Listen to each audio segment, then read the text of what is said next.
Shalom, Assalamu alaikum wa rahmatullahi wa barakatuh. Welcome.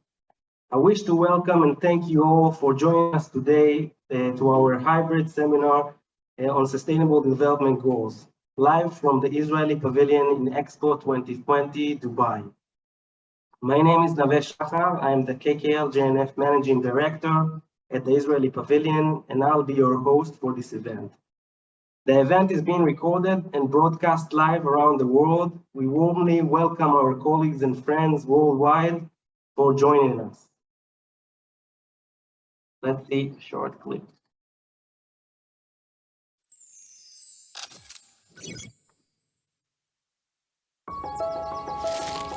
Earth, the ground from which we grow.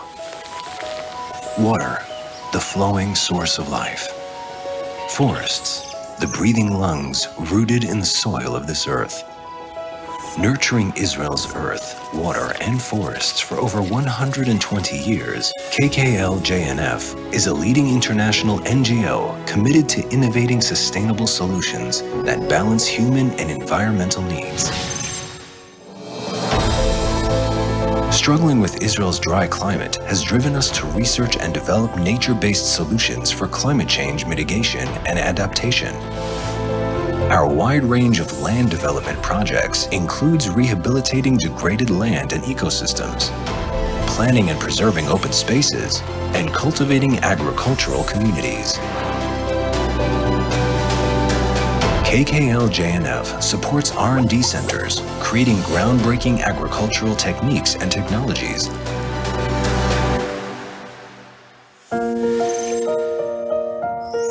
Israel, the land of milk and honey, is chronically short on water, so we cherish every drop.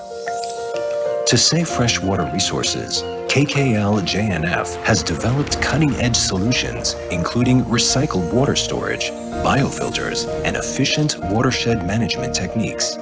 We rehabilitate rivers and water habitats, and construct water reservoirs that adorn the land with sparkling blue gems. 70 years ago, much of Israel's land was degraded. Tree by tree, we lovingly restored the landscape, stabilizing the soil, strengthening biodiversity, and improving quality of life. Today, KKL-JNF forests serve as living hubs for community, education, health, and well-being. KKL-JNF is committed to meeting the needs of today and building a better tomorrow, locally, nationally, and globally. We contribute to the global efforts for a sustainable planet by sharing our accumulated knowledge. As the world's population increases, maintaining the human-nature balance becomes more and more challenging. Smart planning that integrates nature with urban development will become more critical in the coming years. Together with our partners and supporters worldwide, KKL-JNF will continue to strive for a better, more sustainable world for us and the generations to come.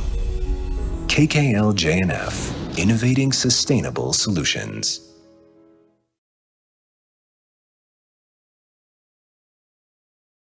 Established as a non-governmental organization over 120 years ago, Keren Kayemet L'Israel Jewish National Fund is considered one of the world's oldest organizations operating in the field of environmental issues, ecology, and sustainable development.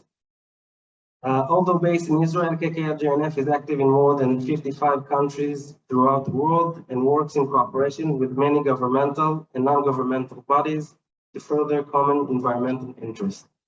I am delighted to invite Michal Saror from Startup Nation Central to present their group.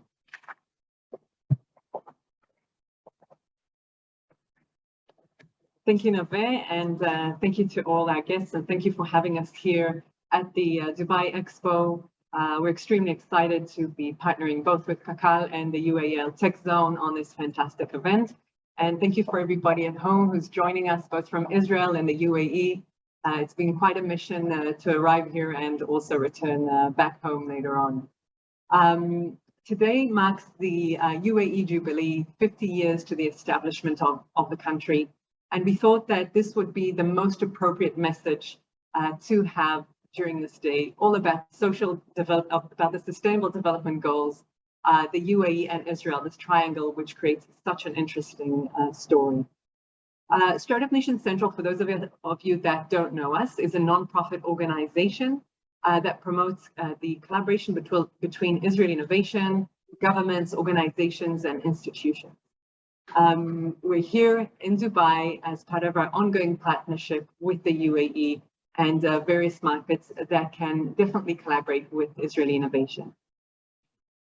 I mentioned just a moment ago the UAE-IL Tech Zone, which is a partner to Startup Nation Central, together promoting creating the bridge between the two countries.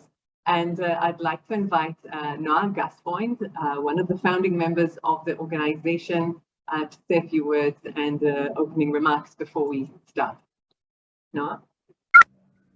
Thank you, Michal. Thank you, Naven. Hi, everyone. It's a pleasure to be here remotely. But anyway, so yeah, as Michal mentioned, I'm one of the co-founders of the UAE Tech Zone.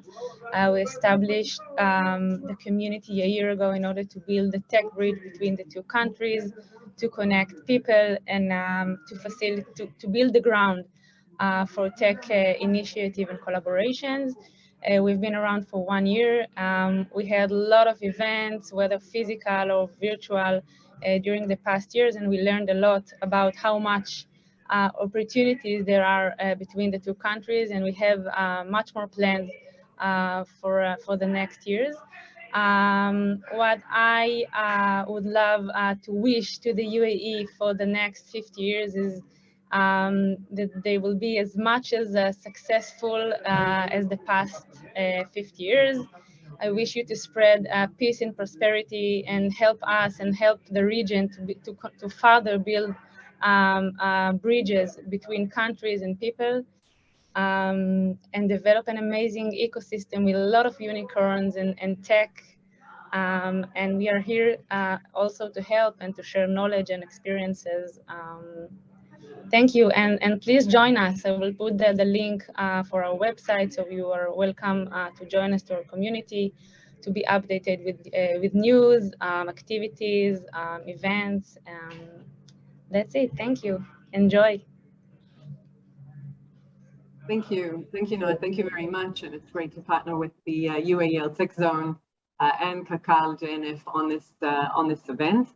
And I'll start maybe with just a little bit of an explanation of what the Sustainable Development Goals, because when we spoke about having this event, and for some of us, it's very obvious to say SDGs for short and kind of talking about the Sustainable Development Goals, but for others, it might not be that obvious what it is all about. So the Sustainable Development Goals are 17 goals that the UN has put together, kind of focusing us on the main aspects that we need to concentrate on, that we need to remember, that we need to think about whenever we're trying to drive forward our kind of our collaboration and changing the world, if you'd like, in one sentence.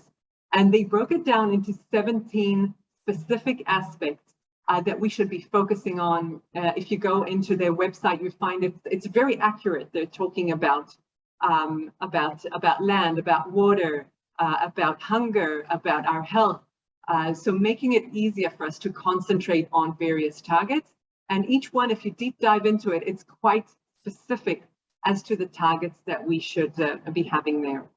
And the main objective of our event today is to showcase not the goals themselves, not kind of talking about it on a theoretical level, but rather celebrating the people that are actually doing actions that make a difference and are changing. And specifically, we focus this time on people from the UAE and from Israel, people that are active sometimes in the bridge between the two countries.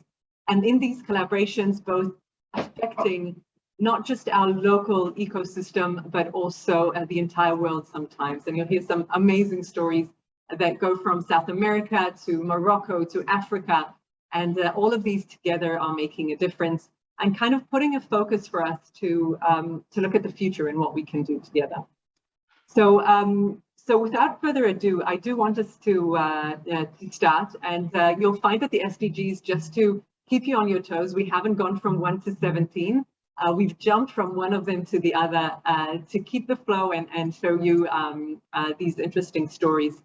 And we start from good health and well-being, because for all of us today, this is a huge focus. Our health crisis at the moment is completely changing the way that we travel, the way that we think, the way that we make decisions as well. And so we've chosen to begin the session with good health and well-being. And I've chosen a little cutout from the current status from the website, which talks about how the pandemic has halted or reversed progress in health, and it has shortened life expectancy. And as you can see, 90% of the countries are still reporting one or more disruptions to essential health services. And we know this on a day-to-day basis, if it's cancer patients or even people that need ongoing care in hospitals. The pandemic is taking priority to it, which is affecting all of us. But there are other sides to good health, and other sides of amazing doing that people are currently working on a day-to-day basis. And one of our delegates here coming to the UAE is Dani Weisberg, who is the CEO of VoiceIt. And I won't tell you a lot about it because I'll leave the stage for him to make these explanations and stories. But I must say that this is a side of good health that many of us don't even consider in our day-to-day lives, especially if we're healthy and we don't have many health concerns. But what Dani and the VoiceIt team are doing is truly inspirational and thought-provoking. So I'll leave the stage now to Dani.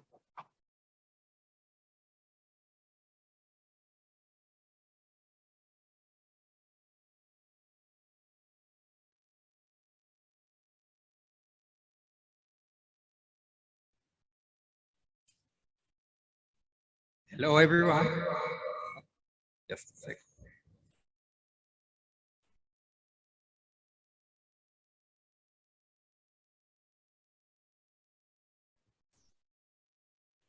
Hi, everyone. Just a second.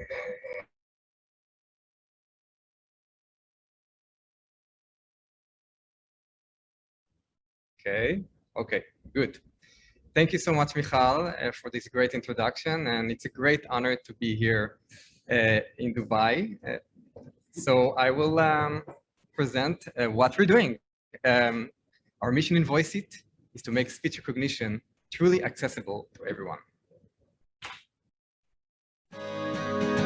I want to be a firefighter when I grow up. My mom says it's too dangerous, but I think it's only dangerous if there is a fire. I was born 12 weeks before my expected birth date. Is 1.9 pounds heavy or light? I want to speak, but the words remain inside me. People just don't understand me. My name is Ray. I'm 5 years old.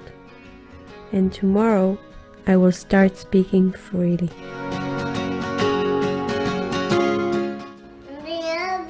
I love you.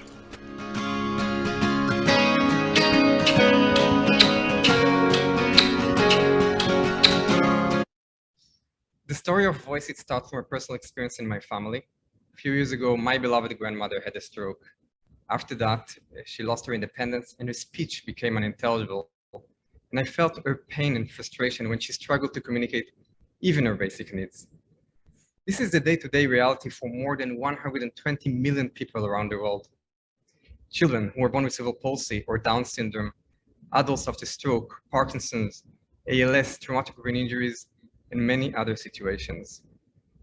The story of my grandmother and of thousands of people in our community was our inspiration to start VoiceIt and develop an innovative speech recognition technology that can learn the person's unique pronunciation and help him communicate freely. Let me show you how it works. Meet Orit. Orit is a lovely and intelligent young woman who was born with cerebral palsy.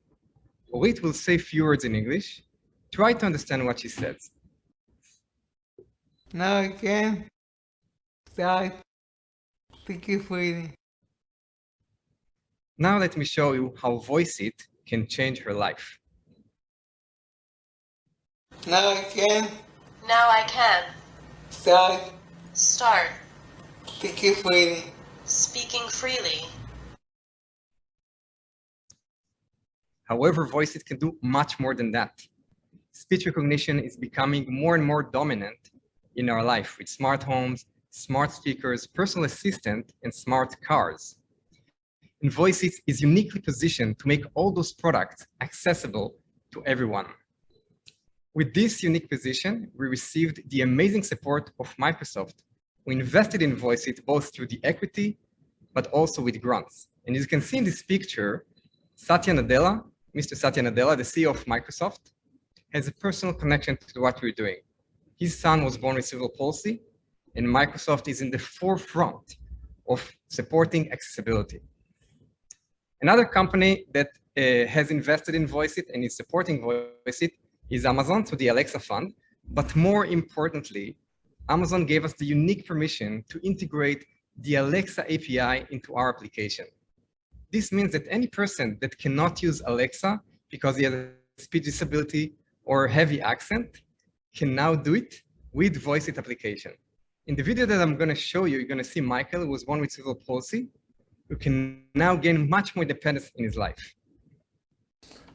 Hello, I'm Michael. Hello, I'm Wendy. And this is our life with Voice It.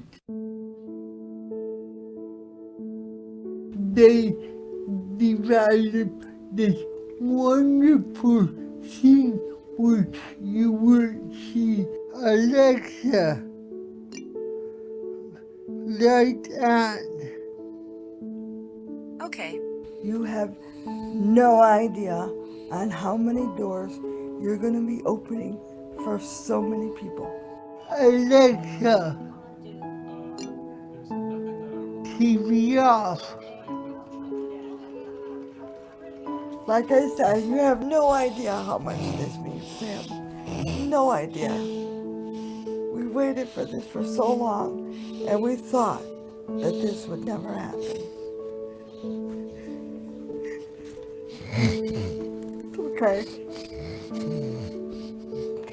This is such a wonderful gift in so many ways.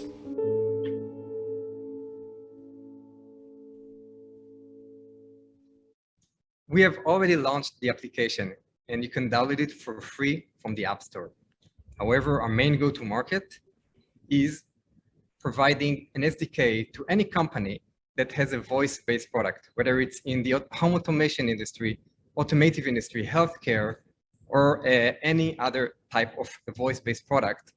Our goal is to position Voice It as the world leader in speech recognition for non-standard speakers.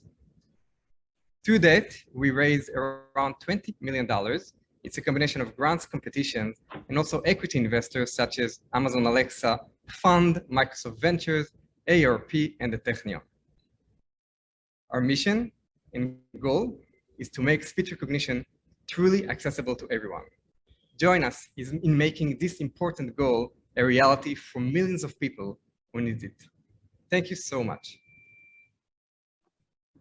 Thank you, Danny. Thank you so much. That's truly inspirational. And every time I see your video and I see what you guys do, it's so exciting and really moving to see such impact on people's lives. So thank you. And whoever's in Dubai is welcome to join and meet Danny here at the Expo at the Pavilion. We're going to have an experiential event tomorrow as part of the People of Determination Day. And Danny will be there, so you're all welcome to come and meet him. Next up, or the next SDG that we're going to cover is the topic of zero hunger. So zero hunger is obviously it's quite obvious to all of us why this SDG is very important. there are places in the world where hunger is a huge issue. And the pandemic also exacerbated world hunger, with millions of people starving on a daily basis, child malnutrition, and a lot of impact that needs to be done in these areas as well. Our next speaker is from a kind of, I'd say, a bridge between three countries, three nations, three areas in the world, and that is Anas Bahar from 123. He's the founder and the CEO, and what he will be speaking about covers both SDG number 1 and number 2, because it impacts our hunger and impacts also everything that has to do with poverty as well, because when we have food, then we have security. And so I'd like to invite him to the stage, and we will bring up his presentation too.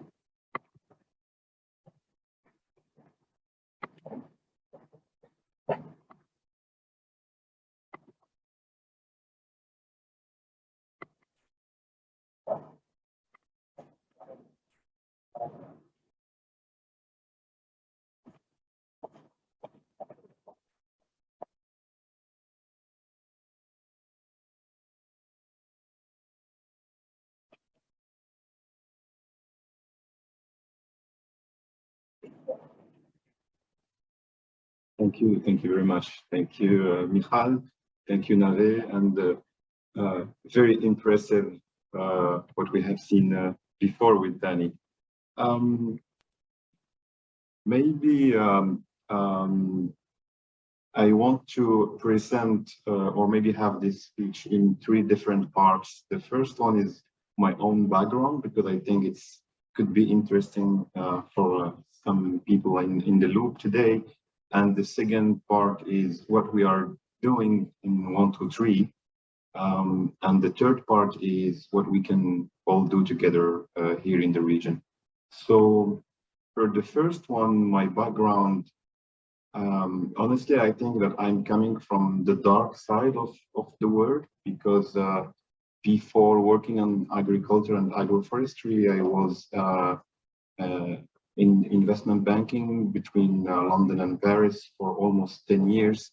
And I decided actually to do something useful with my life. And we started almost now 7 years ago, a journey of trying to convince institutional investors to invest with us into sustainable and social impact agroforestry systems.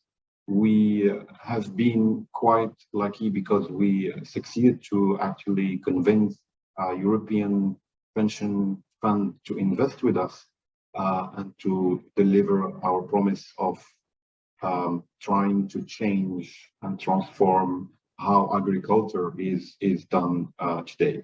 So this is my background. What we are second part, what we are doing in 123 basically is versus being only financial asset managers, we decided to operate our own farms, to invest, not only invest, but also operate the farm. So we do operate the farms mainly in Central, Latin America, North Africa, Morocco, and I hope also in the region in the near future. As Michal also said, we do operate the farms with a focus on social impact and environmental responsibility.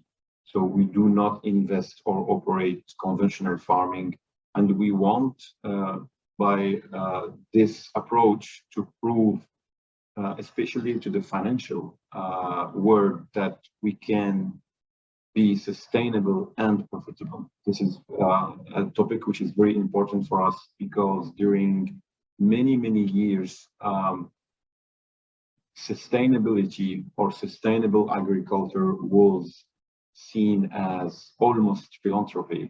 So what we have also succeeded during the last 7 years is that we showed that sustainability is profitable. So this is what we are doing. For the last third part, what we want to do. So now we are based also in Dubai, and we are working with some partners in Tel Aviv, in Israel, because we believe that we should also invest into ag tech and services and climate tech space. So we decided to invest also in teams from different countries, Israel, Morocco, UAE, and Europe, and to join forces and find, incubate, accelerate, and invest in agricultural technologies and services to help our farms and all the farms of the world to be more sustainable. So this is what we are doing today out of Dubai and Tel Aviv, and thank you very much for your attention, and happy to answer questions.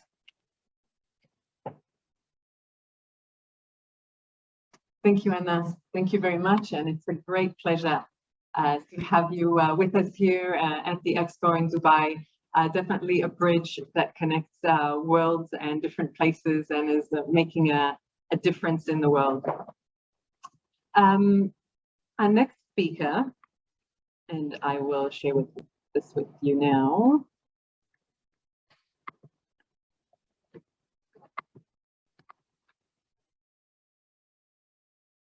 Our next speaker will speak about gender equality. And gender equality is a huge topic for everyone, everywhere, and also in our world of technology, which should be leading the way in creating inequality between women and men. What we find is that women represent only a small percentage. So, for example, in innovation, only 21% of the women are innovators, are entrepreneurs. And then also in high-ranking roles, such as in the parliament, only 25% are women.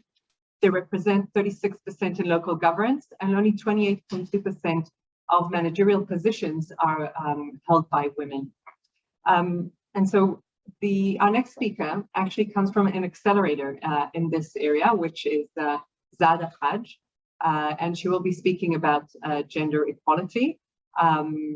They're just telling me that she will join a little bit later. So we'll come back to Zada. So we'll jump straight into decent work and economic growth. So decent work and economic growth is goal number 8 for the SDGs.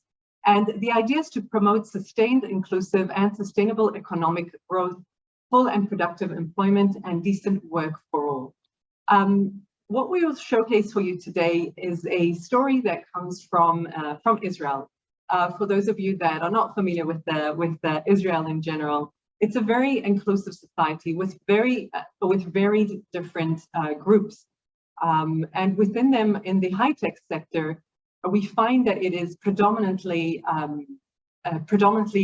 young white males that are the ones that are working within the high-tech area. So the startup nation that is so called is actually requires a bit more diversification. And to talk more about this goal, we've invited the CEO of Scale Up Velocity, Mati Tzvai, who is actually presenting from Tel Aviv at the moment. Mati, can you hear us?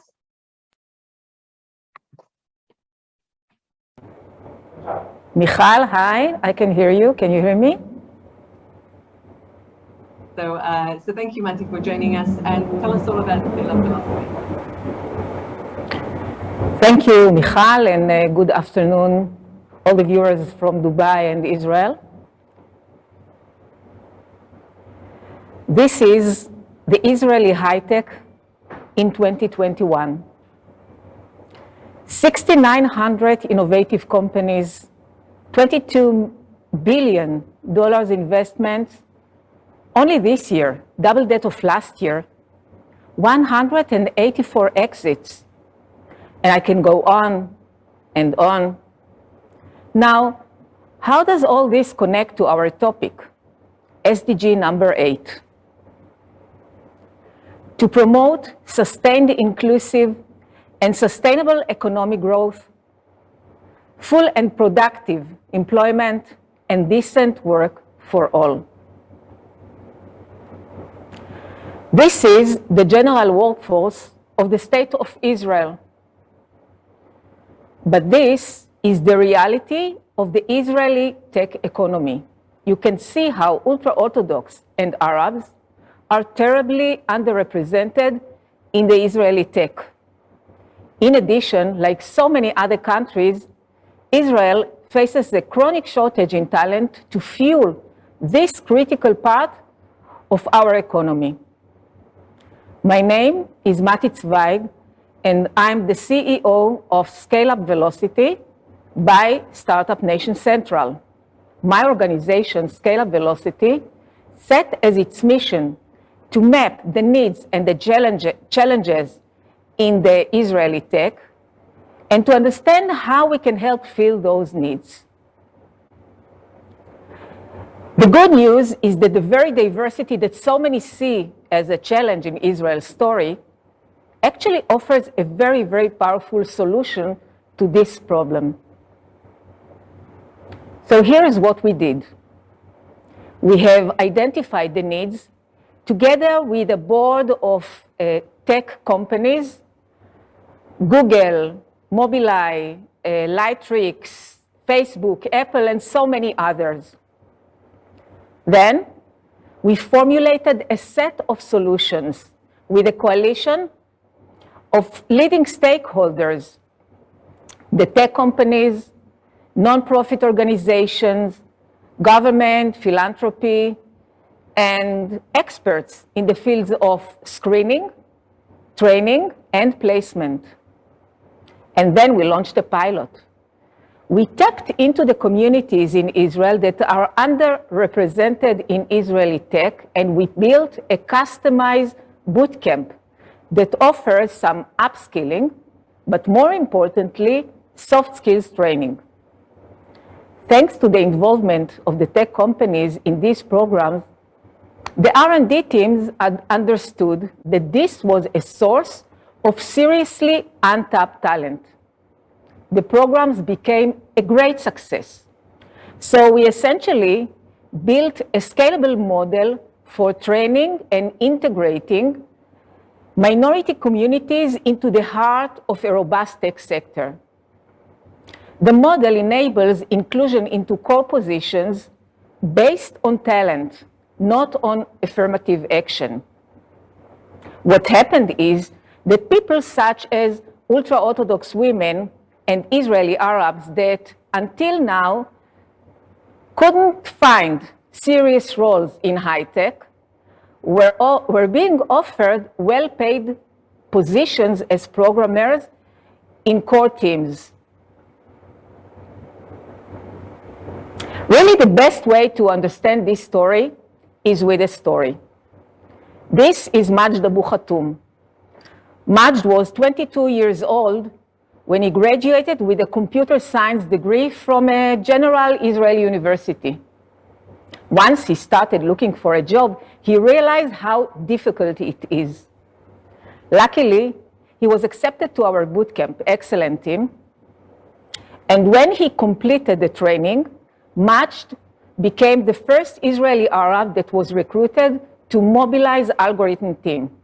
And you can see here Majd with two of his best friends, also from excellent team, that were recruited to the same team in Mobileye. Another success story is Asil Nassar, who did 19 interviews, not one of them led to a job offer before joining excellent team. Asil is now working as an engineer at Intel. And these ladies are the first ultra-Orthodox that were recruited to XM Cyber, an Israeli cyber company that was acquired for $700 million just last week. And there are so many other stories like this, each one more moving than the last. We believe we built a model that can be replicated in other countries. This is why I am inspired to be here today with you. I invite you to use our story, our model, as a way to stimulate your thinking and to see my organization, Scale Up Velocity, as a source of know-how. It would be our pleasure to hear your own opportunities to diversify the workforce and to help you imagine new models that could work in your own countries. Thank you. Mati, thank you very much. Thank you for that. Exciting to see you also in Tel Aviv in our studios. Wonderful to see you there, and greetings from Dubai as well.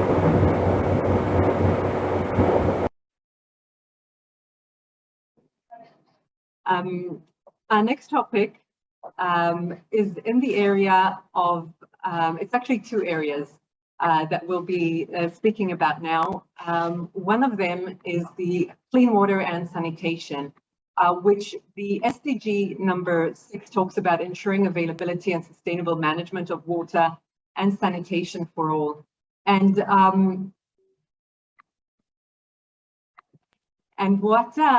when we talk about clean water and sanitation, both Israel and Dubai have a lot in and the UAE have a lot in common in this area, as two very arid countries, very little water. Both countries very much working with desalination and receiving their water from desalination processes. This aspect of clean water is a very strong point that we try to cover and keep, and a lot of collaborations that are happening in this area. And in terms of affordable and clean energy, some of you might know, but the UAE has actually put large sums and have committed to clean energy as it goes into the 2030 sustainable goals. Now, in terms of what the UN has to say about accelerated actions in modern renewable energy, this is definitely something that we need to speed up and do very soon, especially in heating and the transport sectors, which are extremely important. And the modern renewable share of total final energy consumption, and you can see the numbers here, is definitely areas where we can do better work in everything that has to do with affordable and clean energy. And to speak about this topic, we've invited Sivan Yaari from Innovation Africa, and she connects technology to Africa, which is amazing, because once again, creating a bridge between where we're doing things to where things are happening. And thank you, Sivan, for joining us today. Michal, thank you very much, and good afternoon to all of you. It is truly an honor to be part of this event, and thank you for giving us the opportunity to share with you the work that we have been doing in Africa in sharing Israeli solar, water, and agricultural technologies for over 15 years now across many African countries. Allow me to start my presentation with a short video.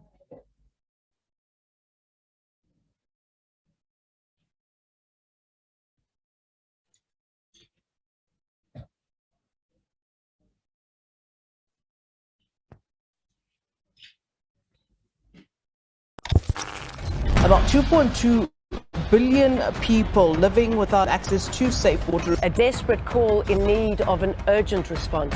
Half of the continents have to leave their homes to access water. Access to safe water is one of the most fundamental pillars for human health. Africa is left behind and forgotten.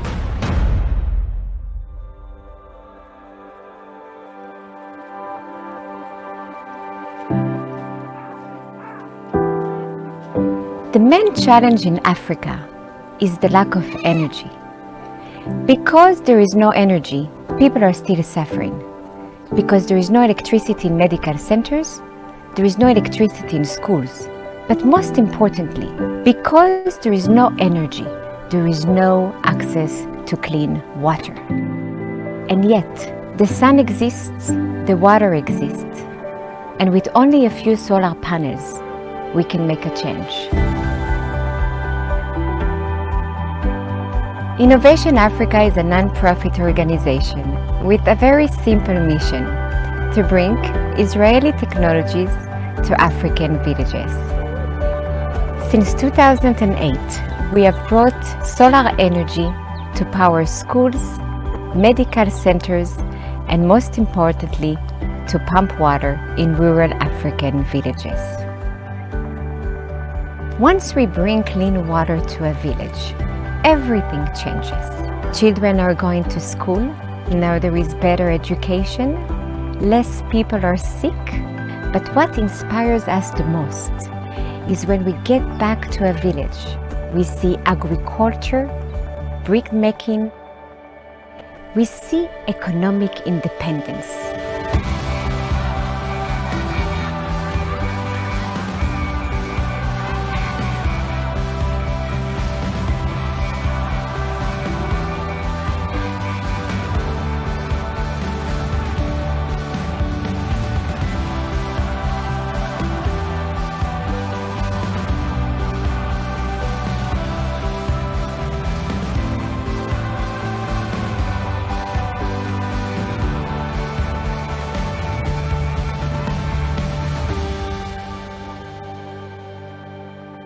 Energy is the key to break the cycle of poverty.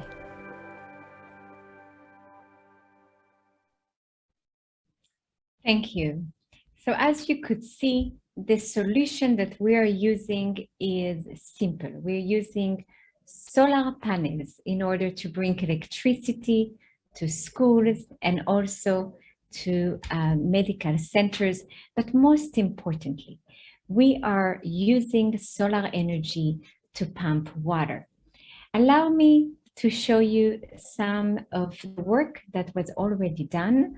We have brought solar energy and electricity and drip irrigation to over 600 villages so far across 10 African countries.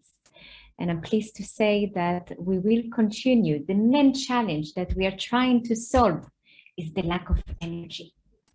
Energy is truly what keeps people in poverty. And as you can see, energy is key in order to bring better education, gender equality, and a lot more. Even today, only 34% of medical centers in Africa has access to electricity. It's a challenge. And over 300 million people do not have access to clean water. Yet, there is plenty of clean water just below their feet in the aquifers. And all we do is by using a few solar panels, we're capturing the energy from the sun to power a pump. The pump is pumping the water to the tank, and from the tank, through gravity, water flows to the different taps that we're installing in the villages. We're talking about big villages, 4, 5, 10,000 people that have never had access to clean water before. And yet the cost is minimal. It costs less than $10 in order to do it. To move a child for not having access to clean water, a mother, a father, to having access to clean water is only less than $10. We're also bringing drip irrigation from Israel to allow people to grow more food with less water. I'm pleased to say that we have helped over 3 million people. Of course, it's still very little compared to the needs, but we hope to be able to continue. We have received a few awards, but one of them is because while we are in Israel, we are still able to monitor everything that is happening in the village, which means that in every moment, we're able to know how much water we are pumping in each village. And I'm also pleased to say that we have over 100 engineers full-time in Africa, where we work, that are there, they are working with the communities and are making sure that everything is operating. So that's it, and allow me to take this opportunity to say happy National 50th Day year to the UAE, and may this new decade bring you peace, prosperity, health, and bring us all closer to a world where everyone has access to energy and clean water. Thank you, everyone. Thank you, Sivan. Thank you so much, and for your beautiful wishes to the UAE as well. I must say that from here. There's a lot of people around in the Expo visiting, some of them, many of them first time, and this place is exploding with excitement. We're really looking forward to going and seeing what is outside the door. And speaking of UAE, so shifting from Africa straight to the UAE, we have with us Zada Hajj from the Dana Accelerator. Gender equality is at your core, and we're excited to have you here with us, and would love to hear about everything that you do around SDG for gender equality. So thank you, Zada, and we look forward to hearing what you have to say. Thank you so much. I just need to share my screen, please. Here we go. Okay, let's do it. Here is it.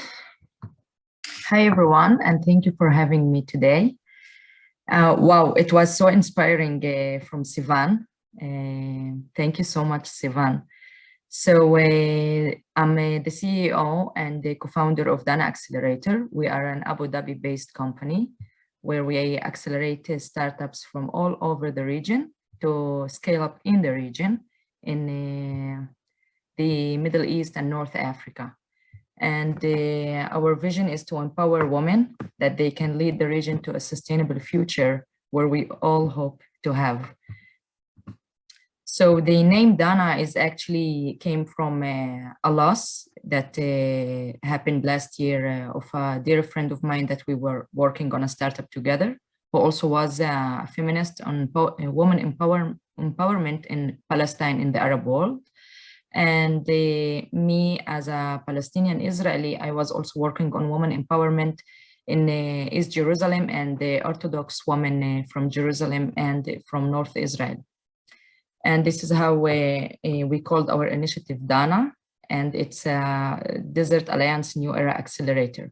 Why it's a New Era Accelerator? Because we are doing a very tailor-made program to empower women in the sectors of water and energy, waste management, agri-tech, and food security, where we believe that the lack of women in these fields is a harm for our region, since we need more women to work in these fields, especially when it needs a lot of patience to go and grow a startup in these fields, where you need a lot of energy to put in, but also a lot of hope and belief in what they are doing or we are doing to expand in the Middle East for the sake of women, children, and men, and everyone in our region. So the startups that we work with are basically a B2B driven, woman-led companies. It means it has to be at least one woman. When we are empowering women, we also need men with us in our journey. And that's why at least one woman in the startup can make a change in the region, and we can change the statistics. It's very important for us to also promote the SDGs and to work on the social and environmental impact. Our services is basically also to fund the women-led startups and having a feasibility testing for them in our beta sites in Israel and Hatziva, and hopefully in the future also in the UAE in Masdar city. Helping these companies to open or establish a company in UAE as a gateway to the MENA region, and the impact strategy and post-acceleration funding for these startups. Why the gender equality is so important? Since we are talking about economics and we are talking about the impact that we need or we have or we must to do, not only in the region, but in the world, we are aiming to empower women, since when we can see an equal partnership, women and men in entrepreneurship, the global gross domestic product could rise by approximately 3 to 6%, which means it will be boosting the global economy by $5 trillion.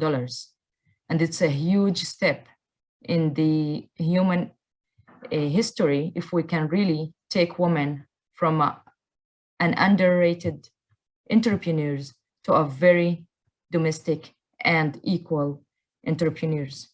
Our milestones is actually to empower women in the region and to accelerate more than 70 desert tech startups in agri-tech, in food security, water technology, renewable energy, focused on the SDGs and focusing on women leaders and women leadership. And we are looking to increase the employment of women in the high-tech sector, not only as a regular employee or an engineer, but also as a leading positions in the company.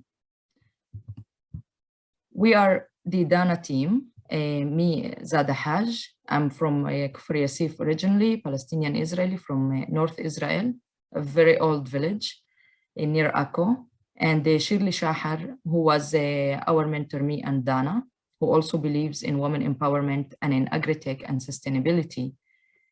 And Katie Vaxberger, who is based in the UAE 6 years before the Abraham Accords, and she's the one who's leading our initiative basically with our network in Dubai and Abu Dhabi.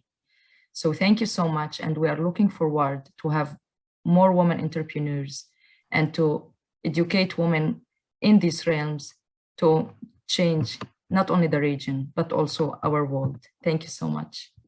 Thank you, Zana. Thank you so much for kind of inspiring us on women and technology, which we definitely believe that it's an important topic to promote wherever you are in the world.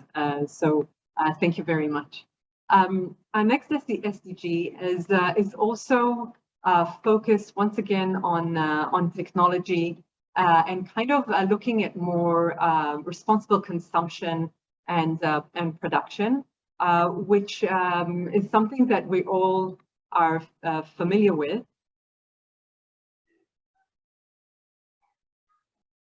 That we're all very familiar with. And to speak about responsible consumption, I'd like to invite Tato Biggio from UBQ Materials, which is a startup, not so startup anymore, quite a growing company. And he will be sharing a little bit more about what UBQ do in this area of consumption and also production. So Tato, thank you for joining us today, and greetings from Dubai. Thank you for inviting me.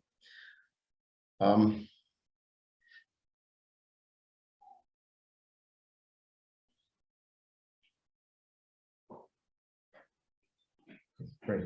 Are we okay? Yes, we can see you full screen. Very good. Okay, so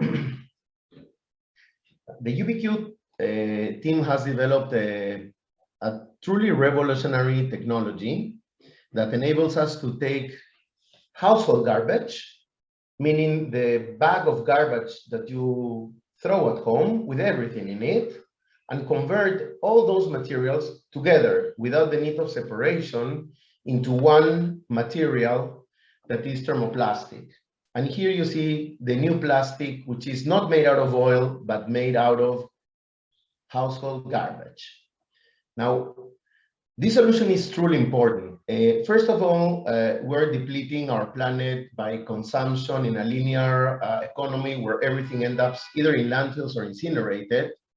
And it's not only that we are depleting the planet, landfills are responsible for 10% of all the greenhouse gases that humanity is creating. And this volume is just growing as population grows and economic conditions improve.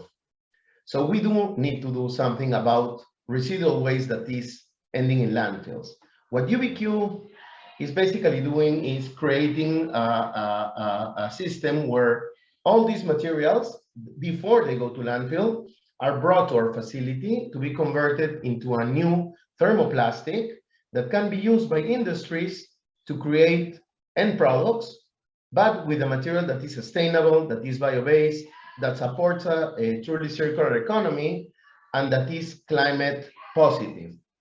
Why is it climate positive? Because the majority of the materials that end up in landfill are organic. You probably think that most of the waste is plastics, because we're talking a lot about plastics, but plastics is only a small slice. It's only 15%.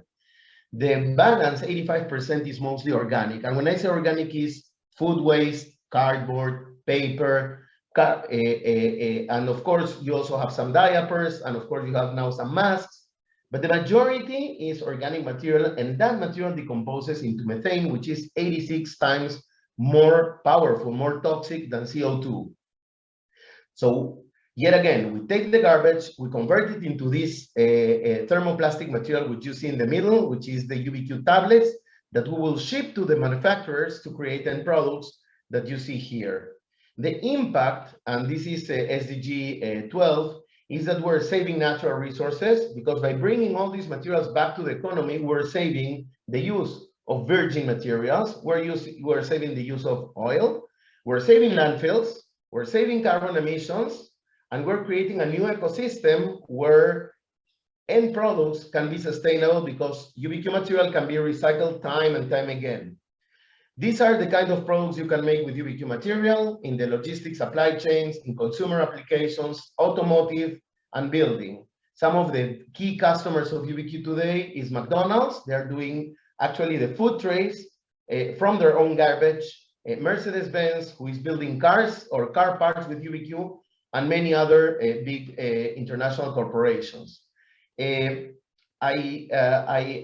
have to tell you that UBQ has completed a very important financial round, which will enable us to expand our footprint, and we intend to build factories, of course, around the world, to use local ways to create local UBQ and supply local industries with this alternative, climate positive and competitive material. And we truly wish to be with you in the United Arab Emirates, not only to, to partner with you, but also to support the well-being of your population and the relation between our countries.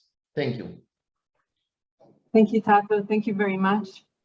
We love what you do. It's truly inspirational and really making a difference for whoever's trying to change production and really looking at a circular economy. And for us, this is a very important topic that all of us should be concentrating on, I think. So thank you for finding the time to tell us about your wonderful, wonderful innovation. Our next topic, and we're looking at goal number 16, which is all about peace, justice, and strong institutions. Because everything that you saw up to now is topics that we cannot really achieve much if we don't have strong bodies, strong governments that are helping us drive this forward. And it's all about the inclusive society for sustainable development, access to justice for all, and build effective, accountable, and inclusive institutions at all levels. And to speak more about this SDG, we've invited Sumita Punashakaran, a manager at the civil society at Zero Project. And she will tell us about what they are doing in these very, very interesting areas. Sumita, thank you for joining us. And we would have loved to have you here in Dubai as well. I hope next time that we get to meet here. Yes, absolutely. Thank you so much for having me. Unfortunately, I mean, I was planning on flying into Dubai, but due to the COVID situation, I am speaking to all of you from here in Vienna, but definitely next time for sure. Event, I think, from everywhere in the world. Absolutely, absolutely. So thank you so much. And hi, everybody. My name is Sumita, and I am the Civil Society Manager with the Zero Project. I've been with the Zero Project for 9 months, but I've known them since the work in 2017. And I would like to just go through, give you a little bit of a story that really, I think, brings together the spirit of SDG 16 and 17. So how I got to know the Zero Project was when I was based in Singapore, and I was attending a conference in the US, and I managed to find out more about this European Foundation. So I think that really kind of brings together how interconnected we are, especially in the disability sector. And if anything that we've learned in the past 2 years during the pandemic is that we need to come together to bring and build solutions. And that is truly what the Zero Project does. For the last 10 years, we've been cultivating and bringing in innovations from all around the world. And these are innovations, not your multi-million-dollar innovations, but what we do is to try and find innovations that are innovative within the context that they work in. And I thought a rather good example that we've got is a physiotherapy organization in India. And in every other physiotherapy center that I've gone to, you've got these really high-tech innovations. You've got machines, you've got incredible, interesting lights and sounds, and it's all very exciting. And during the pandemic, what happened was funding was massively affected for a lot of our organizations. I think we've all been through that stage, and coming out of it right now is a massive challenge for all of us. But it's coming together to keep our practices going. And what this organization in India managed to do was that despite being affected by funding and because of the pandemic, one of their key innovations was actually a potato. And I thought this was very interesting because what they wanted to do was to train people with mobility differences to be able to hold a spoon. And spoons are very narrow and metallic and hard to hold. And what these guys did was they stuck the spoon in a potato. And that was an innovation in itself. And I think that truly encompasses what we're looking at here, where something is innovative in the context in itself. And that's where the Zero Project, we would love to work closely with a lot of your organizations. We would love to know more about innovations in the Middle East. From Israel has always been an amazing partner with us. And we look forward to finding out more innovations, more stories, and more environments that we can really quite understand so that we can bring it all together. Because if there's anything that we can do is to make the pie bigger for all of us, instead of trying to fight for a piece of the pie, it's to work together to make the pie a little bit better, a little bit bigger for everyone, and to make a more inclusive society. So I would love to share one of my screen that I've got. So I don't know, are you able to see my screen right now? Yes. So these are my contact details, so please feel free to reach out to us. And we would love to see how we can work together to build your innovations or bring your innovations to new markets and new economies and new stratas of society. And if you would like to find out a little bit more about the innovations that we currently have, we actually have a very, very exciting conference that's happening in a few months in February 23rd to 25th in Vienna in itself, but everyone is more than welcome to join us virtually, and where we'll be able to present 76 innovations from all around the world this time. We've managed to get innovations from Malaysia, Indonesia, the Middle East, Africa, and pretty much every continent except for the North and South Pole. So that's going to be promising, and we are super excited to have all of you join us at the conference. So thank you very much, and I will hand over to the next speaker. Thank you, Sumita. Thank you, and I love how you spoke about innovation being something that can start from a potato, isn't it? And that's what it's about: taking what you have, understanding what you need, and creating something new from that. And I think that is one of the ways to create a difference in the world. And thank you for sharing that with us, and best of regards from Dubai to Vienna. Thank you, and all of our wishes, and happy 50th birthday to the UAE. Thank you. I hope we'll meet again here. And to finish off this area or topic of kind of the physical aspects of the changes that need to take place, I wanted to mention about climate action, where this is an area we saw COP26 take place, and how important it is that we make changes in the climate topic as well. And I wanted to share with you an initiative that is all about the power of philanthropy working together. Startup Nation Central, together with KKL-JNF and the Perez Center, and also the Jewish National Fund of Canada, have joined forces in order to bring forward a Climate Solutions Prize for Israeli innovation. So harnessing Israeli technologies for the whole area and topic of climate, and bringing together the investors, entrepreneurs, the corporations, all the policymakers, industry experts, and bring them together to foster the breakthrough and to create a sustainable climate future. And this will happen in October in Israel. So Smita spoke about Vienna in February, come to Israel in October, all about a global gathering for industry leaders in the area of climate.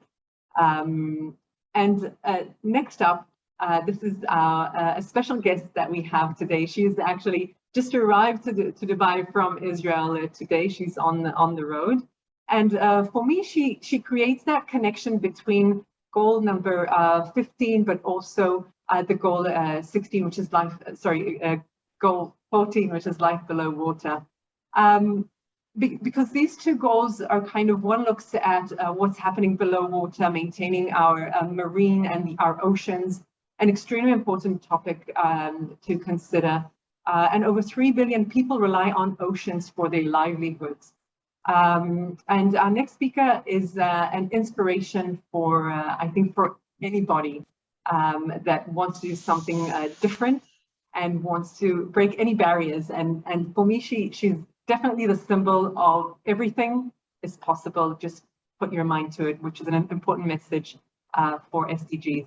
So I'd like to invite Pascal Berkovich, who is joining us as well. She just landed in Dubai. Pascal, thank you for joining us. Can you hear me well?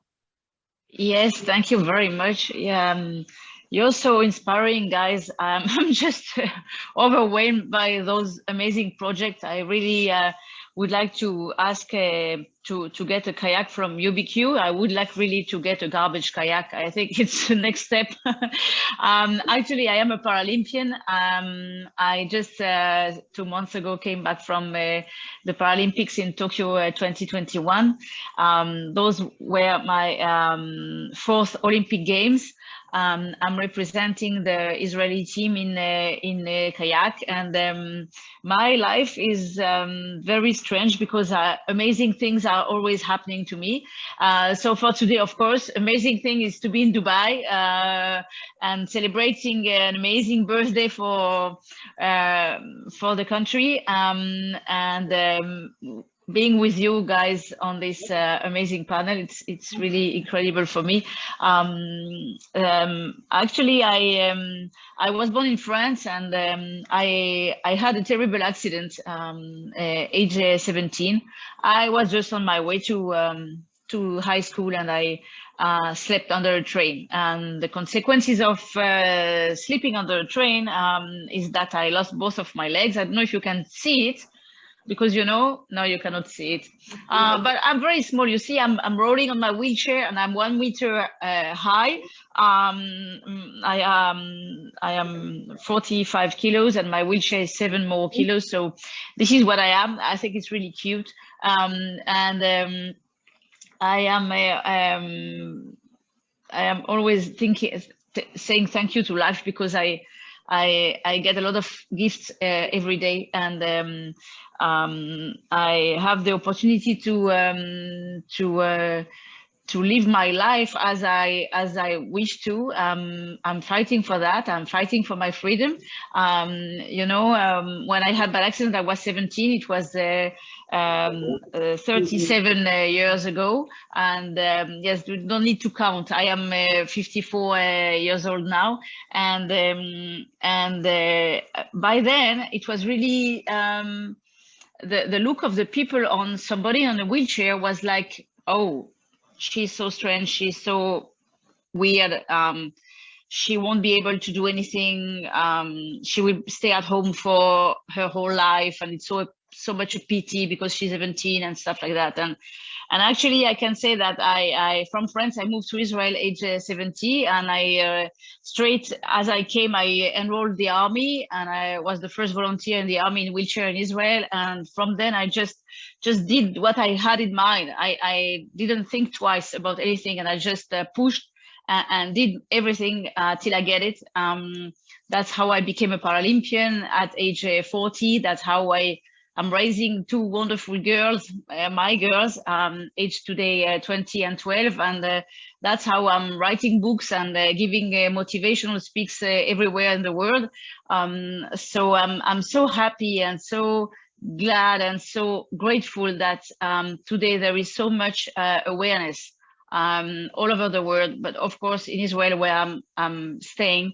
I mean, 15 years ago, you didn't know, nobody knew what it is accessibility in Israel. Nobody knew anything about sitting in a wheelchair. People were looking at us as with a lot of pity, with a lot of big heart, but no understanding. And today is so different. People are just seeing me in the street and they say, "Hey, well done, you're so great, go ahead, you're a champ."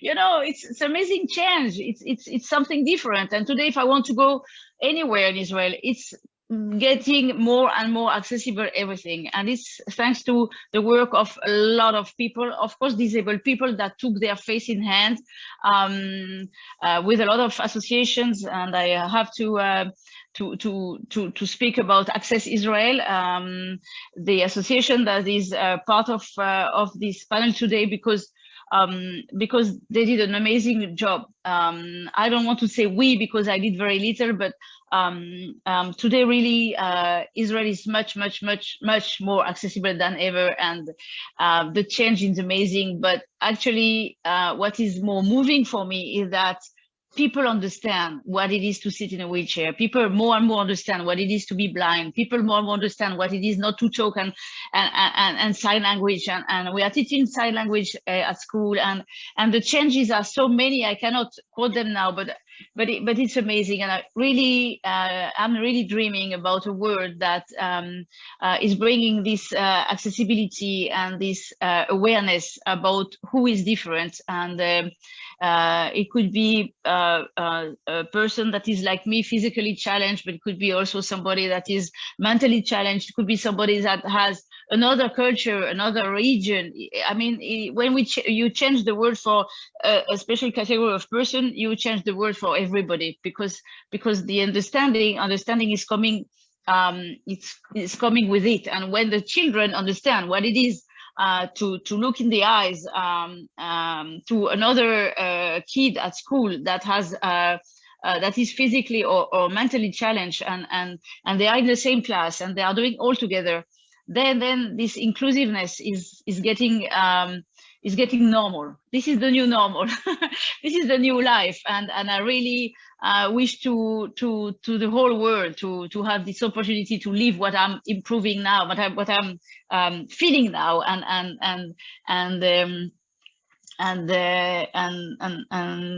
being part of such a revolution is a very big gift for me. So thank you very much, everybody, for doing what you do and for being here, and just keep on.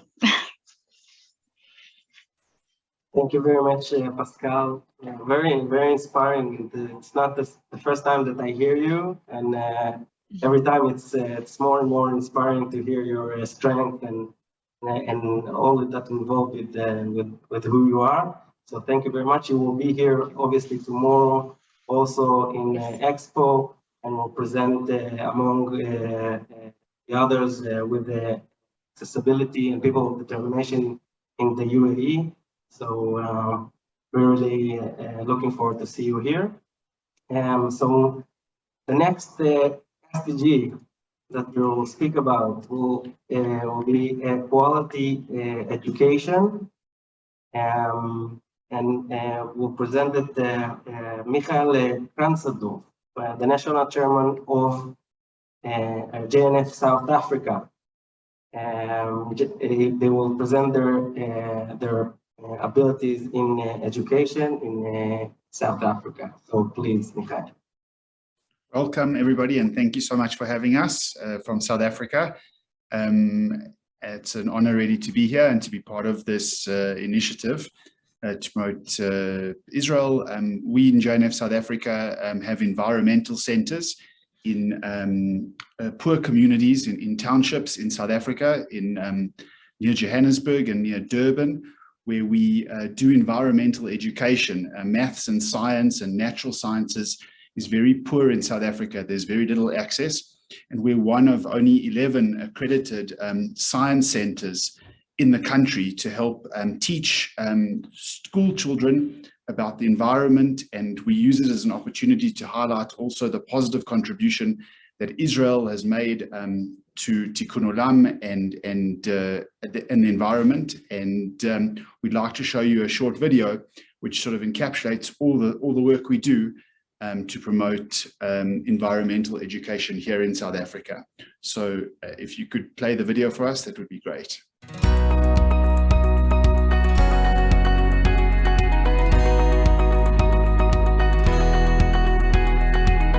The Jewish National Fund Walter Sisulu Environmental Center in Mamalodi has been at the forefront of learner education and community engagement, creating champions for a sustainable future.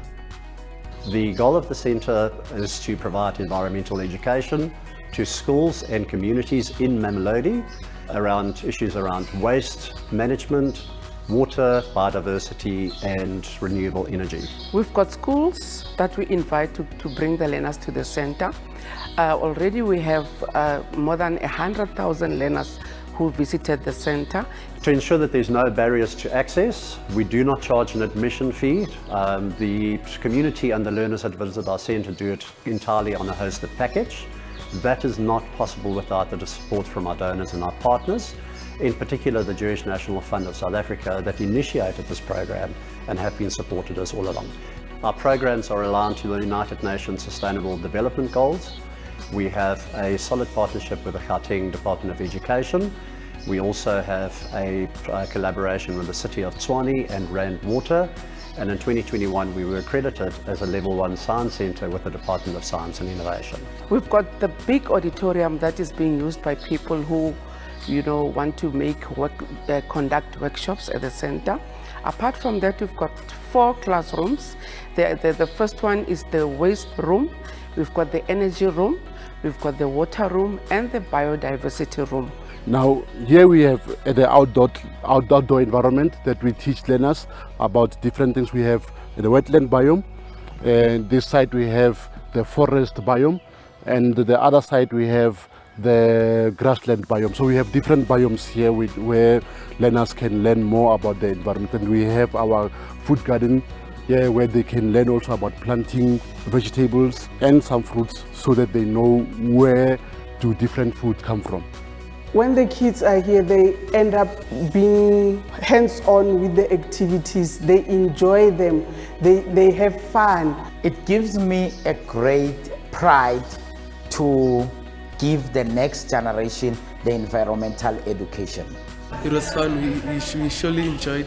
We learned about how we can avoid littering our environment, how we can save, how we can recycle. So it was fun. It was a great experience. Adjacent to the centre, we also have a community garden. It's a 1-hectare garden with 24 plots. It's by the community, for the community. We provide access to training, we provide skills, resources such as access to water and garden equipment. Old age people, they come to the centre, they've got their own space and they plant there and they plow and we can see their plants growing and they are selling it. We also have a nursery where we develop our own plants. The Community Connect nursery that's on the property is specifically there for us to propagate plants that we can use in our Mamalodi greening program, where we gift trees to the community around Arbor Month every year. And then we also propagate our own water-wise plants that we can use to green spaces at schools and develop biodiversity gardens that they can use as a resource at school to teach biodiversity. Kids need to know that for the natural resources, trees, water, air, we need to make sure that we keep them clean because there's no second chances. We have to take small measures so that every measure counts to a positive outcome. We have very big aspirations for the centre. At the moment, we are only representative in the Mamalodi community. We do have plans to upscale our program over the next 3 years and double our impact in schools. We also want to pull in more community structures and create dialogue between schools and community that can all, take action to help mitigate climate change. The Jewish National Fund Walter Sisulu Environmental Center. Discover, learn, take action.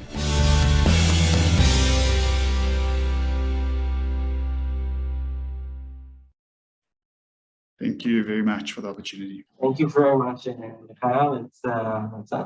It's unbelievable. We can all agree that education is a very crucial part in this puzzle of addressing the Sustainable Development Goals. And this working that you're doing in Africa is amazing. So thank you very much for joining us tonight.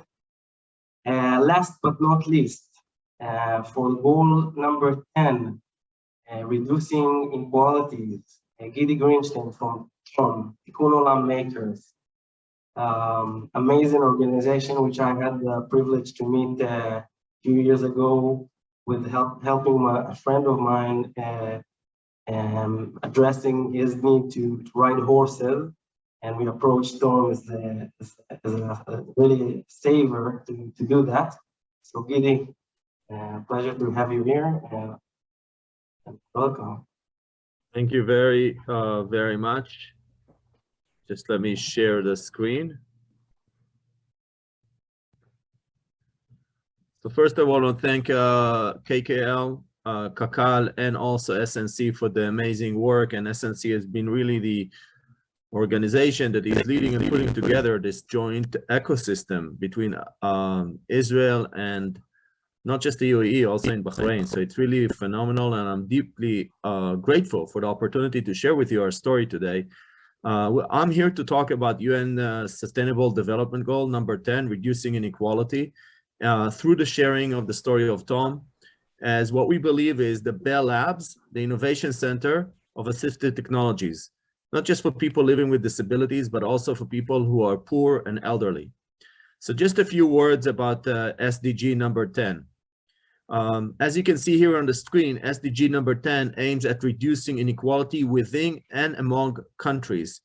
It calls for reducing inequalities in income, and I'm adding available income because it's not just about raising income, it's also about decreasing expenses, as well as inequalities that are based on age, sex, disability. I highlighted those that are relevant to us, race, ethnicity, or origin, religion, or economic and other status within a country. So this is the goal, this is what we're looking at. And then just a few words about Tom. Tom stands for Tikkun Olam Makers. As we all know here on the call, most people know, Tikkun Olam is an ancient Jewish concept that places a personal responsibility on every individual to help make the world a better place.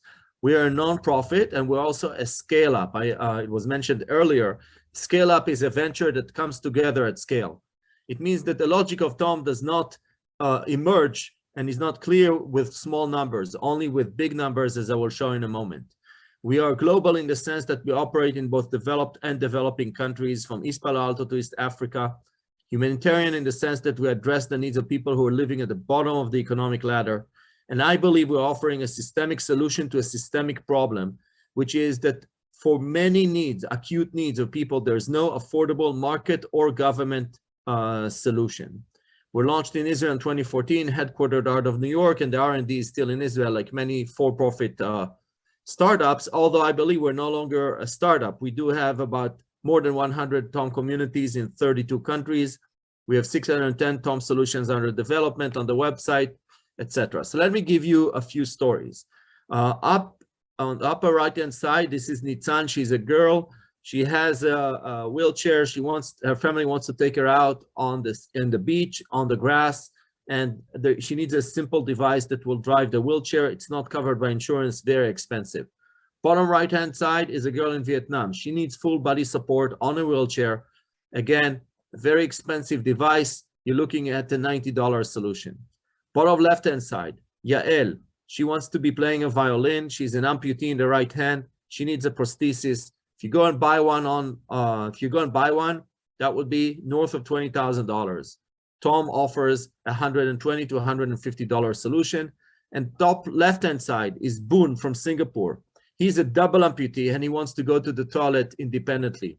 So here again, we're looking at a solution that is radically affordable for Boon. So here is what we're imagining. Let's say that Boon needs a solution. In our vision, he will go to the Tom website, and if he finds a solution that addresses his need in the form of a digital product file, he will download that file to his computer or his smartphone, and then have that solution manufactured locally in Singapore. If he doesn't have that solution, then he applies to develop a solution, and he basically unleashes the process of innovation by TOM communities around the world. And our basic idea is that at the same time, in every community and every society, there is abundance and scarcity. So the vision of TOM is to allow the abundance to flow to the scarcity. And here is one example of this abundance.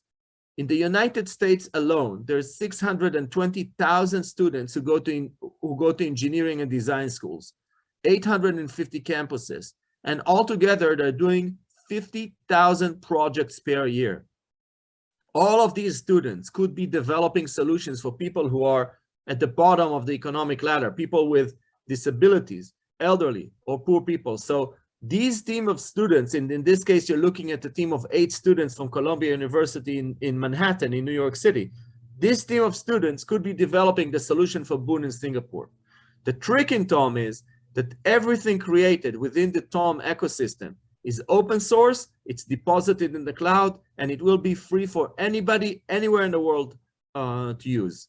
Our vision is to help millions of people. And our strategy has 5 components for that. First, as you can see here on the upper right left-hand side, we're building a library, a repository of open source free solutions available for anybody, anywhere. Right now, there is 610 of them in different phases of development, but our vision is to have between 1,000 to 2,500 solutions available online for free. Second, we're building a global network of TOM communities that co-create and participate in open innovation, in creating this repository of solutions, but also in distributing these solutions to the users. All these solutions, all these communities are actually standardized through a playbook, which basically creates unity in the process of creating products and also building and managing TOM communities. And they're all also housed on our web platform, which is in the middle at the bottom of this slide. It's basically a web platform that houses all TOM communities and all TOM solutions. And finally, to the distribution. We are offering every person, every company, every nonprofit, university, school that owns a 3D printer to register on our website so that they can participate in distributing the solutions to the users. And in our vision, there'll be thousands of distribution points around the world so that every person who needs a solution and finds it on our website will be able to find a location close to them that will manufacture the solution for them. So back to the story of Yael. Yael is a girl. She wants to play the violin.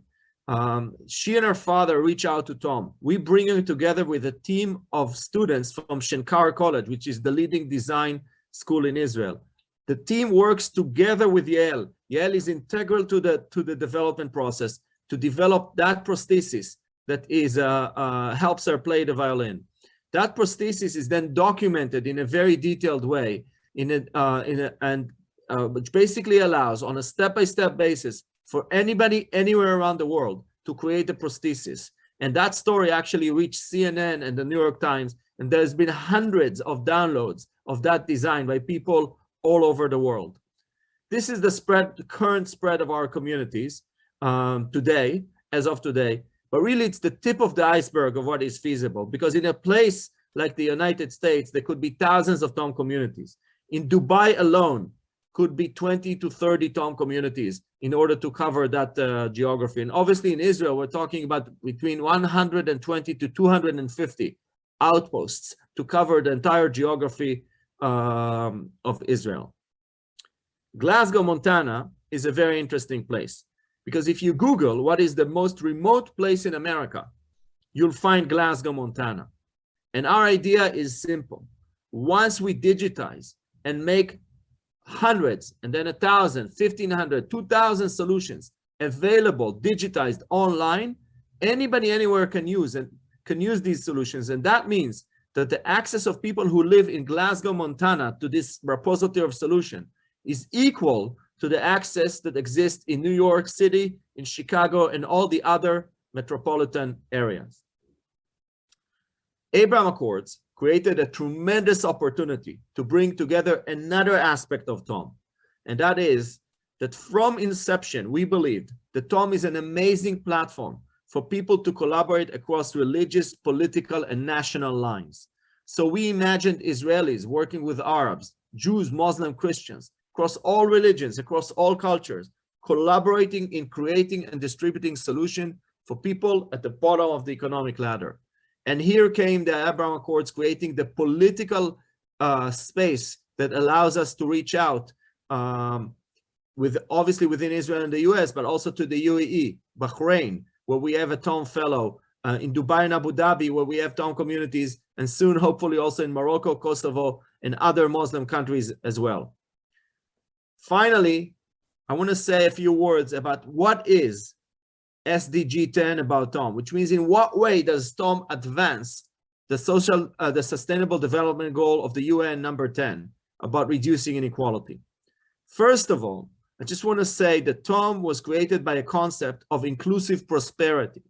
The idea of reducing inequality a lot of times has to do with transferring of resources from one place to another. It's a zero-sum concept to some people. We're talking about expanding the pie and dividing the pie, inclusive prosperity. Now, in the 20th century, there were three major tools to transfer resources and reduce inequality: taxes, philanthropy, and the markets. The 21st century, through crowdsourcing, allows taking from the many and driving resources to the few. And TOM crowdsources problems, crowdsources the talent to solve these problems, and the manufacturing capabilities to do all these things.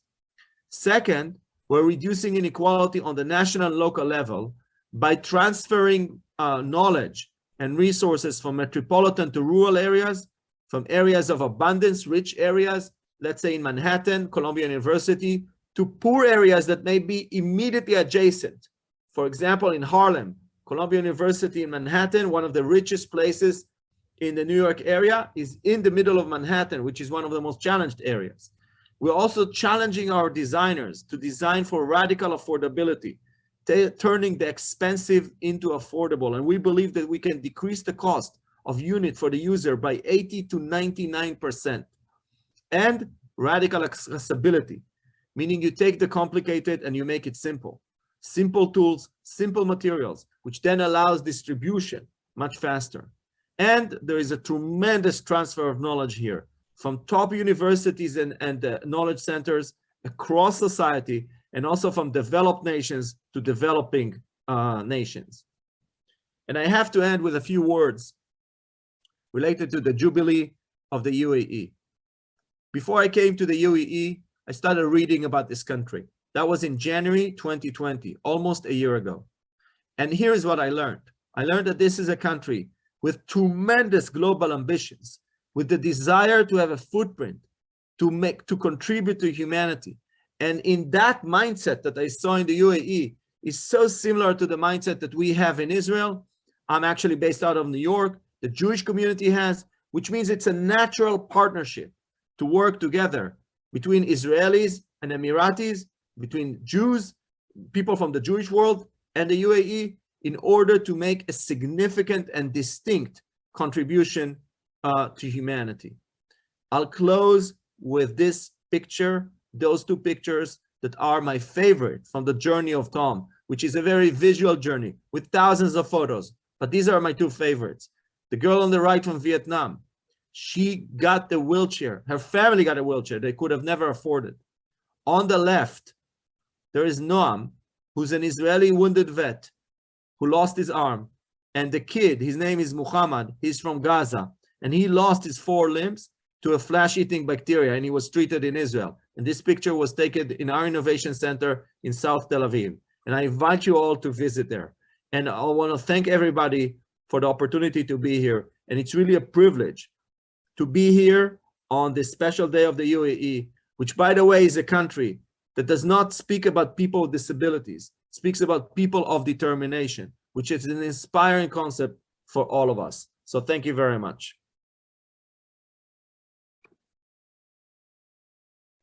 Thank you very much, Gidi, for these amazing words. By the way, Tom was presenting a few days ago in the USA Pavilion here in Expo, and they designed a Hanukkah, a menorah, for the Hanukkah event that we're having here in Expo for people of determination. And it's amazing to see that. And if it was a great decision to put Gidi Greenstein as the last speaker, because I couldn't say it better about the goal number 17. It's all about cooperation and doing these partnerships in order to really push forward and make those sustainable development goals as part of our lives. And we will conclude with that for thanking everybody that were here today and contributing their part to the sustainable development goals. And as we work together for these goals, I think we need to expect for next generations to experience things differently. So thank you very, very much for being here today. It was an honor to host you all guys here. And I'll invite Michal to have a few concluding words. Thank you, Nove. I must say that it's extremely exciting outside and it's wonderful to be here at the Expo. Thank you, obviously, to all our speakers. Thank you to Kakal JNF for hosting us here at the Expo, to the Ministry of External Affairs. Thank you to everybody, all our speakers, to the UAL Tech Zone who are partners here. And whoever is in Dubai, we welcome you to come tomorrow and join us in the day for People of Determination. And thank you, Nove, for all your work and everything that you've done as well. And thank you for joining us.